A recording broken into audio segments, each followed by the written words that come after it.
Bienvenue dans le podcast À cœur et à corps, un podcast à la découverte de notre pouvoir personnel. Bonjour à tous, bienvenue sur ce nouvel épisode de À cœur et à corps. Aujourd'hui, j'avais envie de vous donner une nouvelle vision de la manifestation. On en parle partout, c'est quelque chose qui est tellement attrayant parce qu'on a tous envie de pouvoir manifester les choses comme ça, avec une baguette magique. Puis on voit certains qui manifestent des choses facilement, d'autres moins, d'autres n'y croient pas du tout, d'autres sont tout le temps en train de chercher et il y a vraiment ce mystère de l'homme de tiens, comment je fonctionne en fait. Parce que si c'était si simple de manifester, tout le monde le ferait. Enfin, nous manifestons constamment, mais inconsciemment. Mais comment on peut manifester des choses dans notre vie consciemment? Et c'est là qu'il y a des choses qui entravent parfois nos désirs avec notre réalité. Et on se demande, tiens, pourquoi ça ne marche pas? Alors j'avais envie de vous apporter cette vision de l'anthroposophie et de Rudolf Steiner que j'ai étudié depuis pas mal d'années grâce principalement à ma mère qui est médecin anthroposophe, mais mon père qui était enseignant dans des écoles Waldorf et puis mon frère qui est un grand passionné par les livres de Rudolf Steiner et puis moi-même qui ai monté une école, une formation en anthroposophie et en art-thérapie. Donc c'est un courant dans lequel j'ai plongé beaucoup et dans lequel je me suis nourrie et qui m'aide à donner du sens. Ça m'a vraiment donné du sens, l'anthroposophie, à la vie. Et ça me donne aussi des outils et des clés pour justement mes coachings, la manière de percevoir l'humain, le destin de l'humain, le karma de l'humain et comment les choses se jouent et se tissent dans l'invisible. Parce qu'il y a vraiment cette compréhension du microcosme et du macrocosme, du lien entre tout ça. Et des processus de vie qui en fait, on a l'impression que c'est le monde invisible, mais il est visible quand on commence à les observer. Donc, ça c'était la petite introduction, mais donc comment manifester avec cette vision de ce que j'appelle nos 3 dimensions, mais les 3 particularités à l'homme, c'est la pensée, le sentiment et la volonté. Et donc, qu'est-ce que la pensée? D'abord, il faut comprendre que l'homme pense, et d'ailleurs, c'est le seul être vivant sur cette terre qui est capable de se penser lui-même. Donc déjà, ça montre qu'il y a une conscience comme ça extérieure qui peut s'observer, il peut se nommer, il peut se dire « je ». Et la pensée, comment elle se crée? Déjà, il faut revenir à notre petite enfance. Est-ce que nous pensons quand nous sommes tout petits? Un petit enfant ne pense pas. Un petit enfant ne peut pas penser parce qu'il n'a pas de mémoire. D'ailleurs, on ne se souvient rarement de nous bébés. On se souvient en général vers au plus tôt 3 ans et demi, 4 ans, mais c'est rare qu'on se souvienne d'avant ou alors d'ambiance très... C'est pas un souvenir très précis. Donc la mémoire se crée avec la parole et la pensée se crée avec la mémoire. Donc tant qu'on ne parle pas, eh bien on n'a pas une pensée claire comme nous l'avons en grandissant. Donc comment je crée ma pensée? Eh bien je vois un objet que je nomme ou quelque chose, je vois un chat, on me répète chat, je n'y pense pas, mais quand je vais revoir le chat, je vais redire chat parce que je vais me rappeler et c'est comme ça que la mémoire se crée. Et enfin, à force de le faire et à force de répétition, donc je répète, à force de répétition, je peux avoir la mémoire et me souvenir du chat sans voir l'image du chat. D'ailleurs, nos ancêtres faisaient des fresques ou des peintures sur les murs ou déposaient des grands cailloux, des menhirs pour se souvenir du chemin et de ce qui s'est passé à ce moment-là. Donc, mettre des traces et des choses pour se souvenir C'est comme les photos, le souvenir nous vient en voyant la photo, mais des fois, le souvenir ne vient pas tout seul. Donc, la pensée se crée avec la parole, qui se crée avec la mémoire. Et c'est important que je dise ça parce que votre manière de penser est créée sur ce que vous avez vécu, donc la mémoire de votre passé. C'est pour ça qu'on dit qu'on recrée sans cesse les mêmes choses parce que nous pensons toujours les mêmes choses. Donc il nous faut ouvrir notre pensée, mais pas que, je vais y arriver, pour pouvoir créer une nouvelle réalité. D'accord ? C'est pour ça qu'on crée souvent les mêmes vies de nos parents, ou alors on est complètement à l'inverse, on est dans le réactionnel, mais on ne crée rien de neuf. Et l'enseignement, la pédagogie et notre société n'invitent pas à avoir une pensée, comme on dit dans l'anthroposophie, une pensée vivante. On a une pensée répétitive basée sur la mémoire. Donc ça peut être un magnifique outil, la pensée, et heureusement que nous l'avons, mais elle peut aussi devenir notre prison. Donc c'est important d'y mettre de la conscience. Donc la pensée est une chose dont dispose l'homme, qui se développe avec la mémoire et la parole, et qui est une faculté propre à l'homme. D'accord ? Puisque l'animal, la plante, ne se pense pas. Elle ressent, certes, mais il ne se pense pas et n'ont pas de mémoire. Enfin, note que l'animal peut avoir une petite mémoire, mais je ne vais pas rentrer dans les détails de ça. En tout cas, il n'a pas une pensée claire comme nous, liée au logos, à la parole. Ensuite, nous avons le sentiment. D'accord ? Et le sentiment, c'est quelque chose, alors que le bébé lui, il peut ressentir des choses, donc il vit des choses et il est traversé par ses émotions qui sont au départ évidemment liées à des choses très liées aux besoins basiques, c'est-à-dire j'ai faim, j'ai chaud, c'est des besoins, et puis l'affection de la mère, le besoin d'amour, et donc voilà, mais les sentiments se développent aussi avec le temps et vraiment liés à notre moment présent. Donc c'est dans le moment présent que je ressens les choses. Alors que la pensée, c'est avec la mémoire, donc le passé. Le sentiment, même si vous pensez à quelque chose du passé, par exemple je pensais à une histoire d'avant, il peut m'arriver d'être triste et de vivre la chose dans le moment présent, même si c'est lié à un souvenir du passé. Mais le sentiment lui-même se vit dans le moment présent. Si je pleure pour une histoire d'il y a 10 ans, je le vis dans le moment présent, donc c'est ma réalité dans mon sentiment. C'est la manière dont moi je le perçois. Moi, ça va me rendre triste. D'autres, ça va peut-être pas leur rendre triste, mais donc mon sentiment est lié au moment présent et surtout crée une vibration.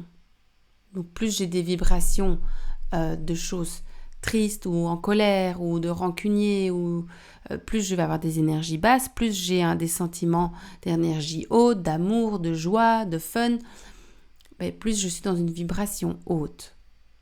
D'accord ? Et nos sentiments et nos pensées sont intrinsèquement liés, puisque si je pense à certaines choses et que j'ai un souvenir de telle manière, je l'ai enregistré comme ça dans mon corps, donc je le vis d'une manière comme ça, donc je crée un sentiment comme ça.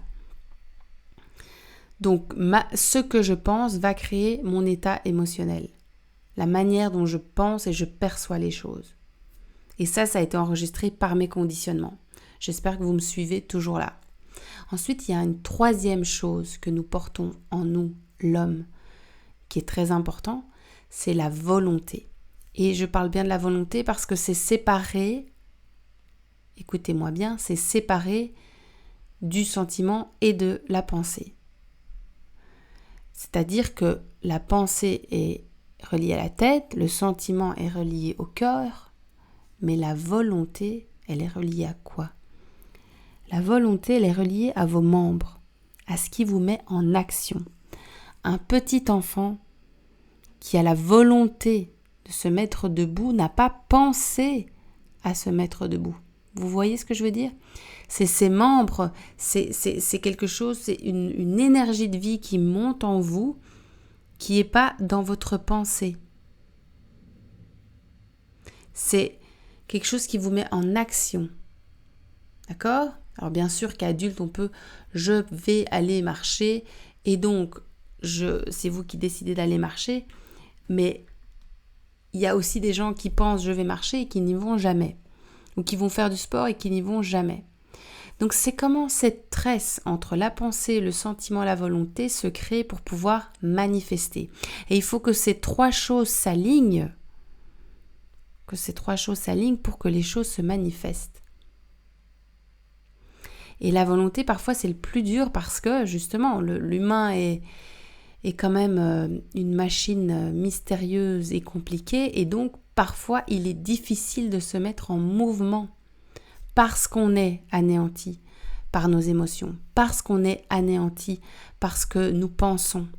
Donc, tant que nous ne sommes pas aux commandes de nos pensées ou de nos sentiments, ou même de notre corps, parce qu'il y en a qui peuvent avoir trop de volonté, trop de pulsions, qui n'ont pas assez de réflexion avec leurs pensées, ils peuvent aussi faire des dégâts, eh bien, il y a un dérèglement.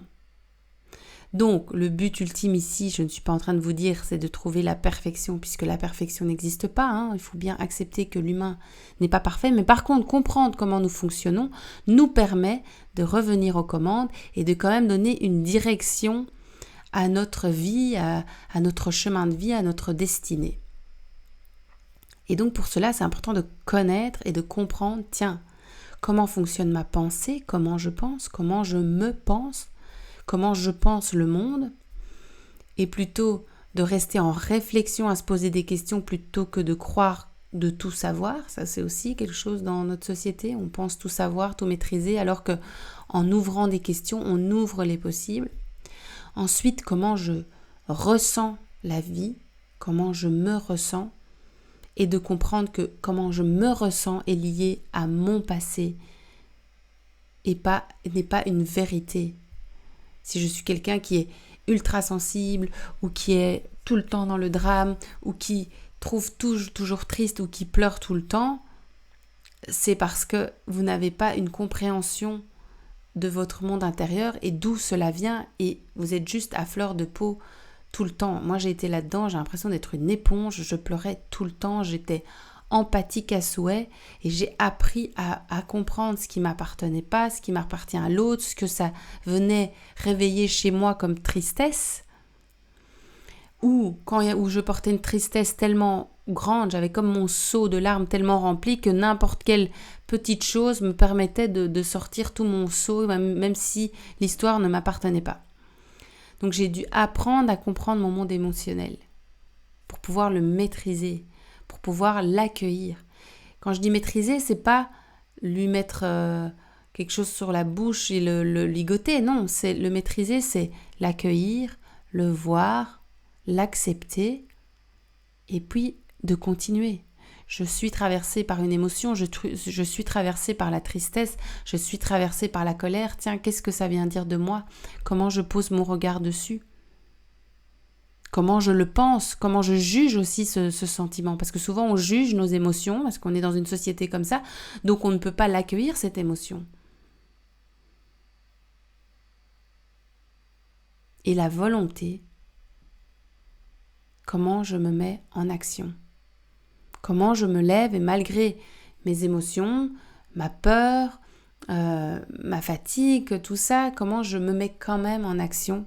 Parce que c'est l'action qui permet de créer la nouvelle réalité.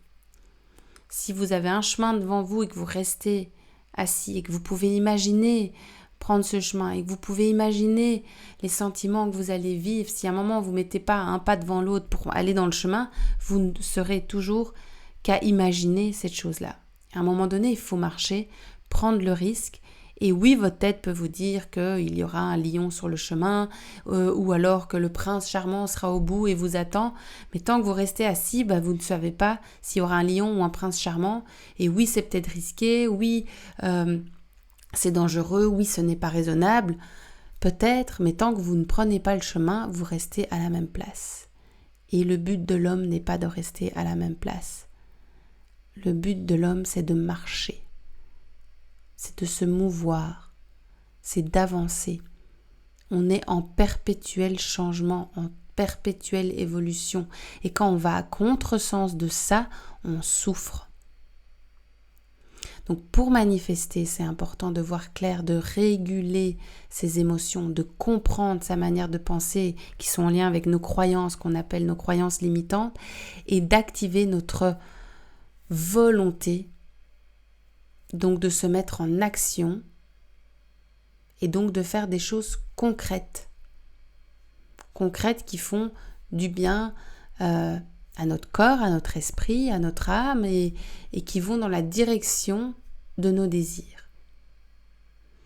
Si notre désir est de rencontrer quelqu'un qui nous convient, comment je dois me comporter pour attirer ce genre de personne, comment je prends soin de moi, comment je me nourris, comment je m'habille, comment je me lève le matin, comment je prends soin de ma maison, comment je prends soin de mes connaissances, est-ce que j'étudie, est-ce que je m'instruis. Donc tout ça, c'est se mettre en action. Et donc, on est une société très malade où la tête, qui est quand même liée au passé, pour vous rappeler, est en avant tout.